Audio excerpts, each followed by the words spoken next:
What's going on, everybody?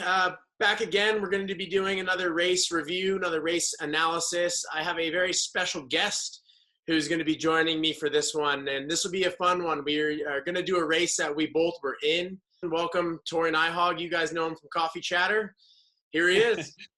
Tori Nyhog here. How's it going, everyone? Thanks for having me on, Connor. I'm stoked to do one of these with you. This main was an all-timer. It was wild. And so for those of you who don't remember the race in Rock Hill in 2015, it was the final World Cup in 2015. You know, and it means a lot going into the off season before the Olympics with a good result. It rained the entire time. Luckily, Rock Hill is a track where the rain doesn't affect as much and you can ride. But it was a crazy event. You know, it was a stacked main. It was one of those main events that I think everybody who deserved to be in the main was in the main. I mean, the names of the guys who didn't make the main was the 5th through 8th in each semi could have been a main in and of itself. Like you said, it was definitely an all-time main, and it was one of those World Cups when literally nobody was missing from it. Like, it was so stacked. And I think what makes it so iconic was that not only was it in pouring rain and the track was running fine still, it was at night under the lights. So all that kind of magnified how cool the overall event was. And I think it was one of the first races we did in the pouring rain like that, which was pretty cool. Yeah, for sure. So we got the gate pulled up here. So you're in lane 4 here. Would you have 4th pick and just stick it in 4? Or what was your thoughts behind going lane 4? Can't remember exactly what I had. I think I might have had 5th pick because I think you had picked before me and actually went 8. But for some reason, that whole weekend, my gates were so bad. I couldn't figure it out. Timing was off. Form was off. Literally didn't have one good gate the whole weekend. So then by the time I got to the main, like, I had been riding well that day and hadn't been hole shotting or anything. So my strategy was just like pick inside as possible.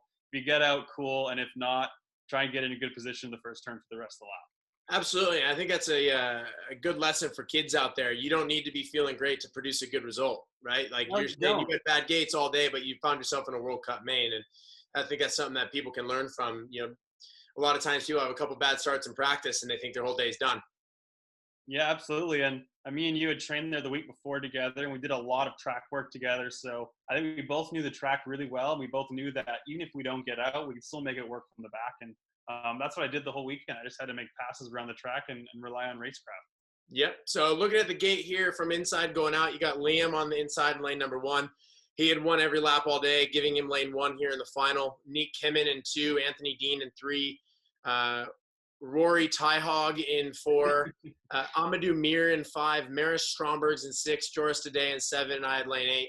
I don't remember what pick I had, 3rd, 4th, 5th, something in the middle, and I'm just going to go in lane 8 here, the double dice, and just, you know, get out clean and see if I could get into the race. And like you said, we worked a lot on the track, so I felt good on the track. So I was like, if I can come out of the first turn in like that 3 to 5 range, I can make some moves and maybe make something happen. But if I go in the middle and I get cut off straight out of the gate and I'm spat out in 8th place, then you never know what's going to happen. So, all right, well, let's get this race moving. The crowd went wild because back then you got double the pay for lane 8 also if you want. You did. You double diced it. Neek put him out of business. So the gate goes down, it looks like. So as the gate drops here, and we'll pause it right at the bottom of the hill because a lot of things happen between the gate and the bottom of the hill. So look at Amadou's already across 2 lanes. Amadou's moved over already, but the big key here is Liam popped off another great start as he had done all day, but he unclipped. Yeah, too bad for Liam. He rode really well all day. I think he won all his laps. And as you can see down the ramp, he was either leading or really close with Maris to the first jump and with Joris and you as well, who got off well. And yeah, unfortunately for Liam, unclipped a kind of an awkward area down the ramp too. It's kind of weird because usually when you're putting the most power to your pedals out of the gate is where you typically unclip, and he actually blew a clip at the bottom of the ramp.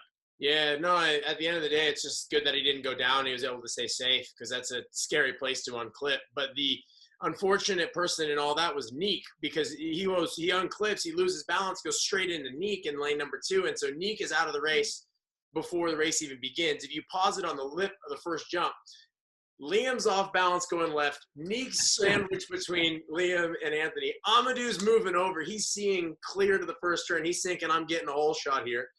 You're behind these guys, and you've got to be like, what is going on in front of me? I'm just watching the show. Like I said, bad gates all day. Got chopped instantly by Amadou after I hit the gate, and I'm just watching some chaos unfold. Luckily, actually, I didn't get clipped by Neek up the lip, and I kind of had a bit of a free lane behind you guys going into the turn. But then to the outside, Maris, Joris, and you all came away really clean off the gate, it looks like. Well, yeah, and like the whole thing about that's exactly why I went in lane 8 that day. I didn't feel as if I could, cleanly beat out all those guys around me. So I was like, let me just get into this race and get moving. Neek back there, one of the smoothest guys in the circuit. He had a really cool bar hump on the first jump. You don't see that often.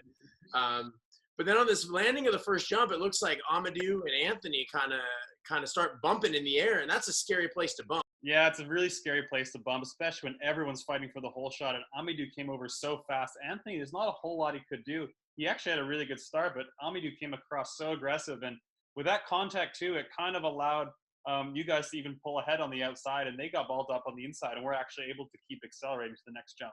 Absolutely. Maris just took advantage of all the chaos going on the inside and just got out clean and got into the lead. And as we go into the first turn here, Maris is in the lead. I'm kind of in second, a tire ahead of Amadou, but Amadou's got the inside line on me here, so there's nothing I could do to get over.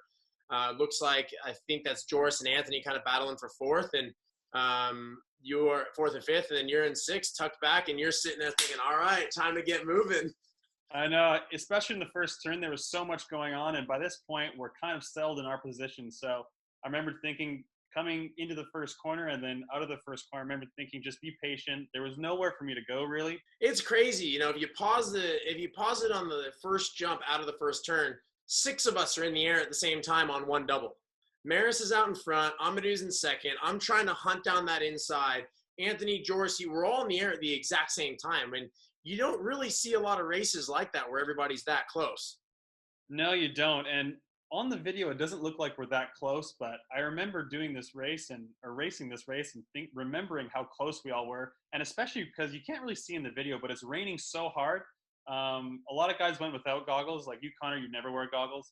But myself, I remember I always wear goggles, and it was like driving down the freeway in your car without windshield wipers. You needed to pull a tear off. Yeah, there was just water everywhere, and it was hard to see too. So what's going on right now? Maris is out in front. He's leading the race. Amadou is in second, but he's kind of getting pinned behind Maris's tire for a quick moment. So that allows me some space on the inside. So I'm thinking here, just gun down that inside line, see if I can get by Amadou, maybe even by Maris. And I'm just trying to get by Amadou, but he does a really good job. As soon as Maris kind of clears out, he jumps straight in front of me and takes that line away into the turn. It doesn't allow me anywhere to go. Meanwhile, behind that stuff, Joris moves by Anthony and puts himself into fourth place. And Joris sitting in fourth here is looking at all this chaos and action in first, second, and third, and he's thinking, okay, where's the opening going to be, right? Where am I going to be able to make this move? Going into the second turn, did you think you had a chance of passing Maris as you landed the second jump on the second straight? I thought that maybe I had an idea, but then Amadou just shut that door immediately and didn't leave me any room into the first turn, or into the second turn. So I had to kind of try to figure out the balance of preserving the third position that I was in, because that's still a podium, rather than go for broke and go the whole first or last type of situation where I just throw it all in there and maybe crash. At that moment in time, I was thinking to preserve the position. What did a lot of things change for you going to the second turn? Because you go from battling from second and comfortably in the podium spot, to all of a sudden Joris passes you, and now you're in fourth and probably thinking, crap, I got to get back up there. Yeah, so Amadou gets in front of me, slows me down. Joris sees the gap open up, and he's one of those guys where if there's a gap this big, he's going to find it, he's going to take it. He slides himself into third. So now I'm going backwards. You have all this momentum in fifth because you've kind of been uninterrupted, just building your momentum the whole way, right? So we go down to this third straight. In this third straight, you've got by Anthony at this point, so you're in fifth. So if you look at this right now, it goes Maris, who's out in front. He's kind of had his own clean lap. But right now, you've got Amadou and Joris on the podium, and there's only about 200 feet of track left. Yep. Yeah, definitely down the second straight. I was seeing how things unfolded. Going to the second turn, there was a lot of going on. I was able to get around Anthony and come out with a lot of speed, and I knew that was my chance to make some passes. So I just hugged the inside on the third straight. And as we come into the third straight, I was trying to get you, and we actually see Joris go off the last corner as well. Yeah, well, it looks like by the end of the rollers, you're cleanly in front of me. And at that moment in time, Amadou and Joris come together, and Joris goes off the track, into the last turn, but then Amadou's a little bit off balance, and Amadou kind of goes up into you in the last turn because he's off balance. So then I see a gap open up. I'm high-lowing. Joris is angry in the middle of the track because his countryman waving his arm took them out of a podium. So we're 3 wide. Me, you, and Amadou are 3 wide out of the last turn. Meanwhile, Maris is up front, he's clueless about what's been going on behind him. I remember when I got past you in the third straight and I saw Joris crash, I was like, oh, I'm going to podium. This is awesome in third. And when Amadou lost his balance and put me up in the last corner, I was thinking, no. I thought he was going to actually put me over the corner. And as you see in the last corner, I'm right at the top of the chalk. And as we start to pedal out, Amadou actually gives me a bit of room. And there's no way I thought he was going to give me any room. I thought he was going to run me to the chalk. And I actually didn't think I was going to podium at all. But he gave me a bit of room to come out with some more speed out of the last corner.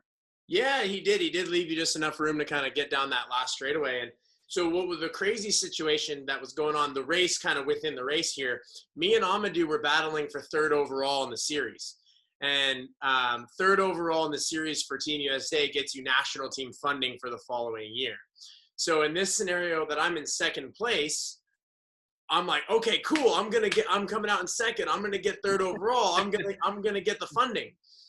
And Tori just comes straight on the outside and just had more momentum than me, gets to the last straight better than me, nips me at the finish line, gets me back to 3rd. And then my only hope now is that Anthony can nip Amadou, put Amadou back another position, because then even if I get 3rd and he gets 5th, I just had to beat Amadou by 2 positions to get that 3rd overall. But Anthony wasn't able to get by Amadou. So thanks for costing me the funding on that one, Tori. Thanks, bro. And a little backstory on the last straight. I remember we did a lot of timing on the last straight too. So me and you both knew the fastest line in the last straight. And I think that was a big factor into how we were able to pass Amadou on the last straight as well. No, absolutely. And as we crossed the finish line, we were really excited. Big hugs. That was my first podium of the year that year. It had been a rough start to the year for me. And I know you were coming off an injury as well with your ankle the year before. And so we were pumped. We were more excited than Maris, I think, who won. And he was like, cool, I've done this a bunch of times. I'm all good. We were 2nd and 3rd. We were stoked. But the craziest thing to me is just looking down the 3rd straightaway, as we come out of the 2nd turn here, you would have never, if someone would have told you the race ends up going Maris, Tori, Connor, you'd have been like, what? Yeah, no, it's crazy. And one of the coolest things about Rock Hill is, a lot of people say it's not very technical, and really it isn't. It's fairly easy, wide open track. But it makes for some of the best racing because, like you said, out of the 2nd corner, you look at the top 5 guys, no one would have called that for the podium probably. No. But the way the track unfolds, you can make passes anywhere. And one of the things I really like, besides the 3rd straight being a big passing lane, you can make a lot of passes down the last straight too. Oh, absolutely. It's a good racetrack. I think when the tracks get too tough, you have to think more about the actual track than you have to think about racing. So that it allows you to just focus on the racing. But no, that was an all-time main event. You could watch that thing over and over. And if you watch each individual athlete's lap, everybody has their own chaos going on in their lap, except poor Neek didn't even really get a chance to race. He was taken out of the race before it even began. But that was a good one. And one of the ones when people ask, what was one of my favorite races, even though I didn't win, it meant a lot more. Sometimes getting a 3rd place when you've had a rough patch means more than a win. Absolutely. Yeah. You had rode really well that year, and you kind of weren't rewarded for how well you were riding earlier at the World Cups at the beginning of the year, going out in some semis. And so that podium was big for you and me as well. Like you said, it came back from a badly broken ankle and still not quite being at 100%, get on the podium together. And one of the coolest things, because we were trained together and we trained together at the track before, like I think between us, whoever got 2nd and 3rd didn't really matter. We were both just so stoked to be on the podium together. And I think back then, too, it was a little bit different with the one-day format. We had 4 races a year. I mean, now these days you get 4 races in 2 weeks. Yeah. It was a little bit more I don't want to say that a World Cup podium now is not a big deal because it still is. Yeah. But there was less opportunities for them, so it was harder to come by back then. For sure. And you could just go all in on the one day. Like this race is at night, but we were slamming caffeine. I remember I didn't sleep after the race because I had so much caffeine during racing. No, you don't even worry about it. You don't even worry about anything. You're like, I'll feel like garbage for the next 3 days. I don't care. I'm going to go all in on tonight. And you had to ride a bit different because you didn't have the opportunity to be like, oh, this didn't work out. I'll just try again tomorrow. there's kind of a good feeling in a way, knowing you had one day, you could just go all in. You didn't have to save any energy. You didn't have to worry about the next day or think about that at all. It was just the only thing that mattered was that day. And that was something unique we had at the World Cups, because that was the only times that we got one day formats. And now, you know, with that not being there, it can be a little bit different on the first day.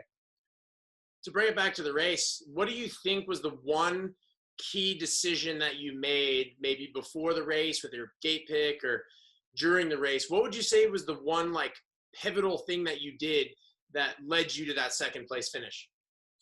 I think staying calm on the first half of the track. I didn't try and force something on the second straight. I knew I had to wait and see how the race unfolded. And then coming out of the second turn, I knew I had to go. And so I think my patience and then realizing that I needed to go out of the second corner and make some moves was what really helped me. What about you? That makes sense. I think for me, it was the same sort of thing, like staying calm. For a brief moment out of the first turn, I was like, oh, I'm going to win or get second maybe. Then all of a sudden, I'm finding myself getting passed left, right, and center down the third straightaway, moving backwards into fifth. But I stayed calm, and instead of getting frustrated, just kept waiting and seeing what was going to happen next, and found the hole in the last turn. It would have been easy to kind of get frustrated there and stop focusing on moving forward. So that kind of saved me from getting maybe fifth or sixth and allowing myself to kind of still get up and fight for that podium. Which is incredible, really, because a BMX race is so fast. But we talked about it like it was a marathon. There's so many things that go on, and I don't know. I mean, the laps go by like this, but I don't know about you, but there's like a lot of thoughts that go through your head during a lap. And I think, like you said, a lot of the time, if you're in a podium position like you were, and then that gets away from you, it can be really frustrating, and people can get flustered and make mistakes. But the fact that we were both able to stay calm, I think, and ride our lap and wait for our opportunities was what really allowed us to be on the podium in a crazy final like that. No, absolutely. And I think it's also worth noting that we just talked about all this action, and meanwhile, Maris just killed everybody.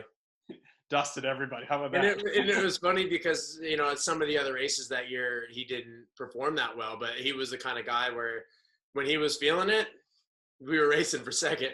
For sure. And I think he picked outside there too, probably give himself a bit more space, and definitely a disappointing lap for Liam, as we see he comes across the line in sixth. He had won a few times that year and was actually the World Cup champ, but really disappointing for him, because I think that's one that got away from him, he thinks. You don't come by those opportunities often of being in lane number one in a World Cup main event, in a position to win.